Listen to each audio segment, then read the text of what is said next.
After selling our house and officially moving into our Brinkley RV, it's time to stop feeling like we're camping and start feeling like we're home. Turns out, making a home out of less than 400 square feet takes equal parts organization, creativity, problem solving, and a healthy dose of trial and error. Today we're figuring out what works, what doesn't work, and how to make this RV fit the way we actually live. From custom projects and upgrades inspired by your comments to building new routines, every little change brings us one step closer to full-time RV lifestyle that we've been dreaming about. So come along as we turn this Brinkley into our home and discover what everyday life on the road really looks like.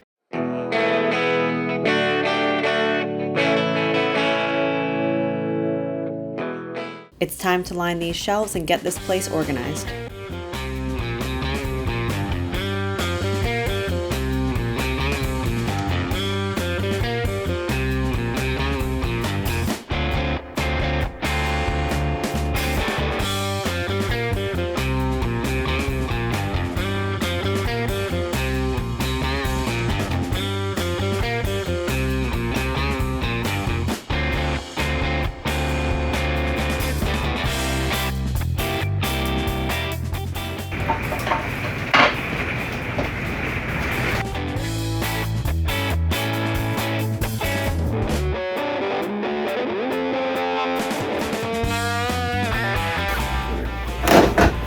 Whoa. Move the granola where? To the bottom left of it and put the cans right there where the granola is. Here? Yeah. You want cans here? I'm just looking for options. I'm trying to get the weight, the heavier things lower. It looks like a good place to walk with it.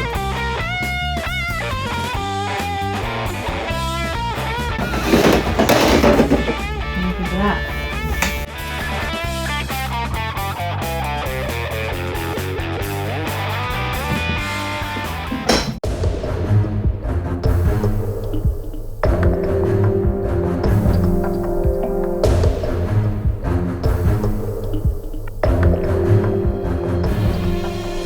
We are officially kicking off our Claws and Saws series, where we'll be tackling DIY projects to make our Brinkley feel like home.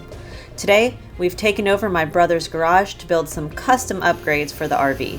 Since we don't exactly have a woodworking shop on the road, his garage has become our temporary workshop. One of the biggest priorities is turning the flex space into Scott's work-from-home office, so we want to make it as functional and comfortable as possible. We are building a custom desktop. We started with a solid butcher block countertop and cut it down to the exact size we needed, then used a router to give the edges a clean finish look. After that, it was time for plenty of sanding and to get everything smooth and ready for the finish. To protect the wood, we're applying 3 coats of oil-based polyurethane with plenty of dry time between each coat. Since it needs about a week to fully cure, we'll be leaving the desktop here in my brother's garage before bringing it back to the RV. Next week, we'll install it and start bringing Scott's office to life. We can't wait to show you how it all comes together in a future video. This campground has a lazy river, and all Scott has been talking about is getting a floaty to go around the lazy river. I've convinced him that he doesn't need the floaty, but in reality, I have a little surprise for him. But first, I had to stop at my brother's house so he could help me with that.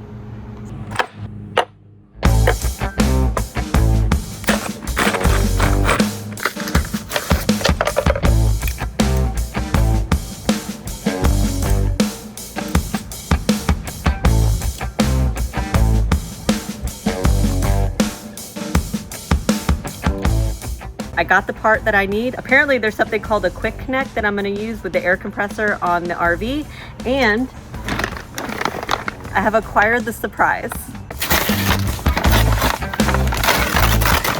So I just got home, and when I got here, the RV did not smell great. Scott is actually out back near the air compressor, but he's flushing out the black tank. We went too many days without flushing the black tank, so this is again part of this learning curve.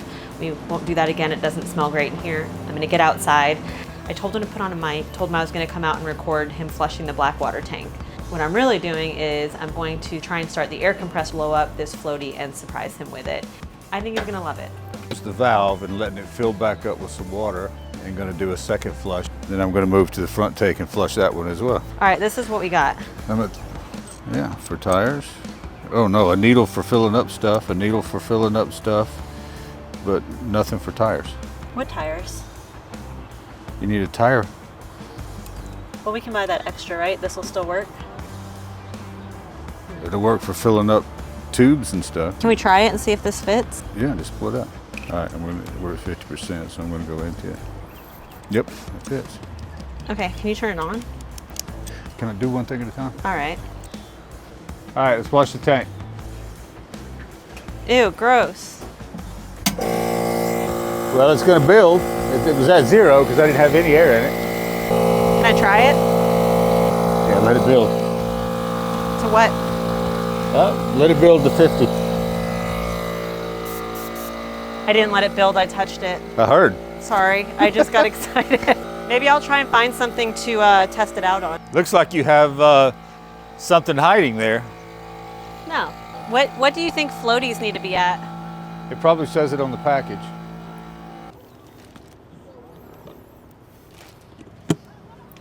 So let's say hypothetically that a package didn't have a PSI on it. Well, then we can just tell by touch. Okay, can you come over here now? I know you're doing that other project. Well, let me hit empty on your black tank. Gross. Got it.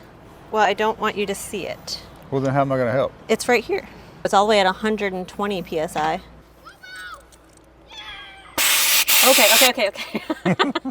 But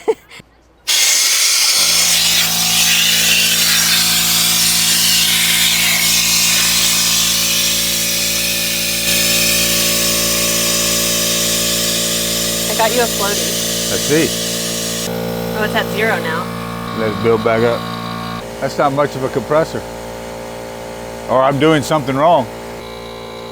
Let it build back up. I am very excited about the floaty. It looks like it has arms. Does this mean we have to go to the pool instead of working out? We can do both. It's like an octopus, maybe.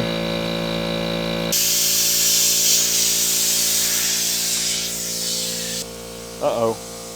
What? Read max load. Uh-oh. Well, I didn't see that part. How do you feel about it? I feel like floating.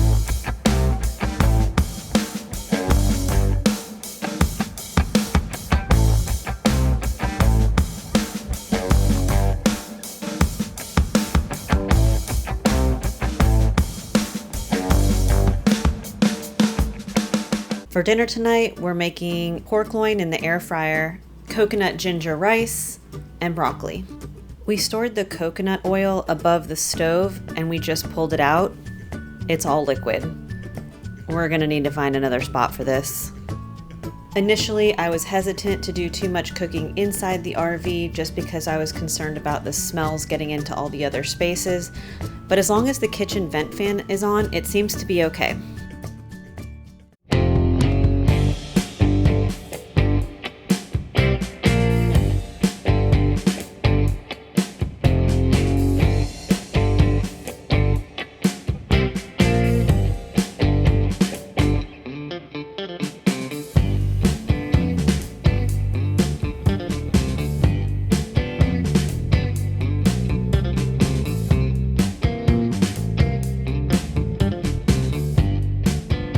Our current internet solution, we're using the Travelfi. For Brinkley, they put the hub in the kitchen above the cabinets, above the sink, and there's an outlet up there, and that's where we have our Travelfi hub. But what we have found is that every time I want to reset the hub for the internet, I've got to pull out a step ladder, climb up, get up on top of those cabinets, unplug it, wait 10 seconds, 15 seconds, whatever you do, and then plug it back in.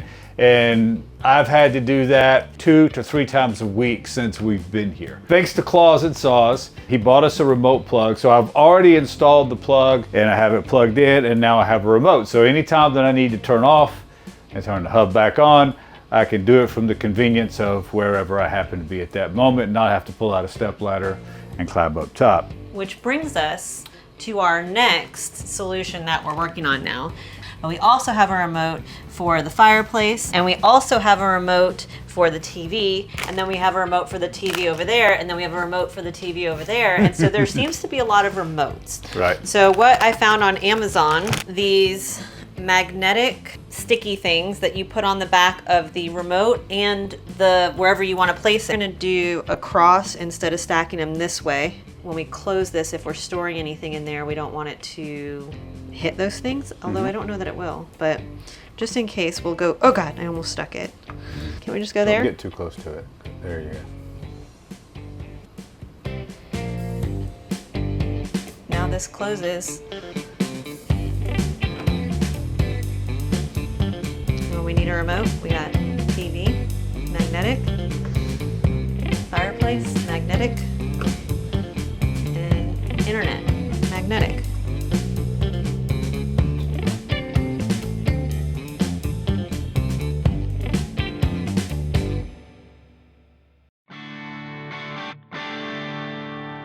Today we're cooking on our new 22-inch Blackstone dual burner griddle. One of the nice features on the Brinkley is that it comes with an exterior propane quick connect, so you can hook your griddle directly to the RV. That means there's no need to carry around a separate propane tank. I picked up a quick connect hose on Amazon that fits the Blackstone perfectly. I'll put a link to it in the description if you're interested. Before we cook our first meal though, we need to get the griddle ready. We're going to burn off any factory residue and then season the cooking surface so it's protected and ready for cooking. Once that's done, it'll be time to fire it up and make our first meal at the campsite. All right, prep some chicken, salt, pepper, garlic blend, nice and easy. Gonna throw that on the Blackstone. Also grabbed some stir fry mix from the grocery store, and then we had some leftover rice from the other night, so we'll make like kind of a fried rice with some vegetables. And we got our first set of adult knives, Cutco. We've never had them. We've never really had good knives, but we heard these are great, so we're giving it a go. We got a 4-person set. That's supposed to be good for cutting out chicken tenderloins, and I forgot the difference between these two. My brother made me this cutting board. He is a amateur woodworker from his garage. We're gonna try and figure out what is the smoother cut. Here are our 2 knife options.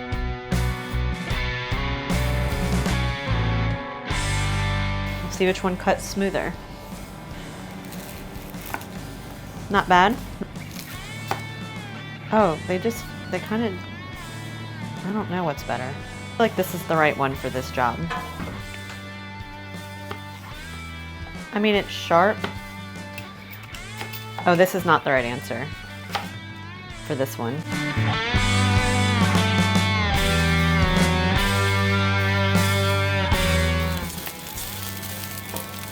You want me to do a choo-choo train?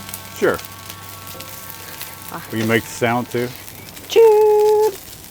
Well, I can't ding because we don't have the right tools. Hint. Hint. It's flying. So I can do these at 2 different temperatures? Yeah. All right, I'm gonna keep this at low, and then we'll put some veggies over here on this side.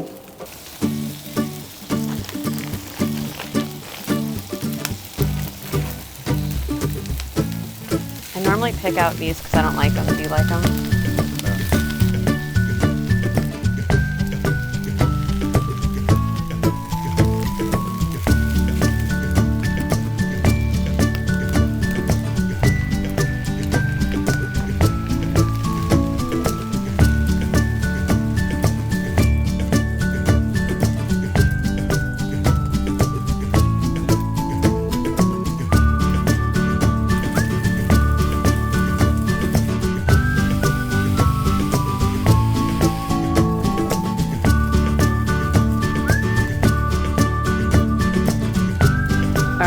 These are about done. I'm ready. Fried rice. So it's been our first week. Just getting to this point was a heck of an ordeal with all the unpacking, moving, unpacking, rain. I think something that I've learned was that we thought we downsized. Yeah. And then when we saw everything in this space, we realized we didn't downsize enough. No, we've been throwing stuff out all week. And you guys told us, and we heard from you guys on our videos, you still got a whole lot more to go. Because when we first brought everything in, we just had stuff stacked everywhere. And I'm looking around at the cabinets and I'm thinking, there's no way that this thing is going to hold this much stuff. But then once Jess and I kind of buckled down, we started unpacking boxes, started figuring out places where we think things are going to go. You could start to see it take shape. And you realize that you actually do have quite a bit of storage. You want to do them about 3 or 4 minutes aside. That's really all it takes. Keep them nice and juicy. The trick is not drying them out. I have to tell you, I've never cooked with the Blackstone, and so far I'm really impressed. The Blackstone OTG 2-burner 22-inch in this particular model also comes with the cover. Some of them don't. Some of them you have to buy the cover separate. 164 KZ. I think that one's called the utility knife. Yeah, and it slices through this chicken like butter. But that actually looks fully cooked. All kind of new experiences this evening. Brand new grill. Oh, that no. is a party Man foul. down. No. Oh, that's horrible. Man down. That knife is so sharp it went through.